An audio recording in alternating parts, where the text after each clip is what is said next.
ہاں، یوسف اور ان کے بھائیوں کے قصے میں پوچھنے والوں کے لیے بہت سی نشانیاں ہیں۔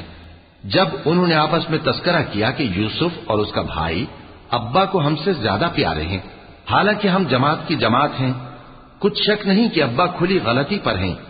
یوسف کو یا تو جان سے مار ڈالو یا کسی ملک میں پھینک آؤ، پھر ابا کی توجہ صرف تمہاری طرف ہو جائے گی اور اس کے بعد تم نیک لوگوں میں ہو جاؤ گے۔ ان میں سے ایک کہنے والے نے کہا کہ یوسف کو جان سے نہ مارو، کسی اندھے کنویں میں ڈال دو کہ کوئی راہگیر اسے نکال کر کسی دوسرے ملک میں لے جائے گا۔ اگر تم کو کرنا ہی ہے تو یوں کرو۔ یہ مشورہ کر کے وہ اپنے والد سے کہنے لگے کہ ابا جان، کیا سبب ہے کہ آپ یوسف کے بارے میں ہمارا اعتبار نہیں کرتے، حالانکہ ہم اس کے خیر خواہ ہیں؟ کل اسے ہمارے ساتھ بھیج دیجئے کہ خوب میوے کھائے اور کھیلے کودے، ہم اس کے نگہبان ہیں۔ انہوں نے کہا کہ یہ امر مجھے غمناک کیے دیتا ہے کہ تم اسے لے جاؤ، یعنی وہ مجھ سے جدا ہو جائے، اور مجھے یہ بھی خوف ہے کہ تم کھیل میں اس سے غافل ہو جاؤ اور اسے بھیڑیا کھا جائے۔ وہ کہنے لگے کہ اگر ہماری موجودگی میں کہ ہم ایک طاقتور جماعت ہیں اسے بھیڑیا کھا گیا تو ہم بڑے نقصان میں پڑ گئے۔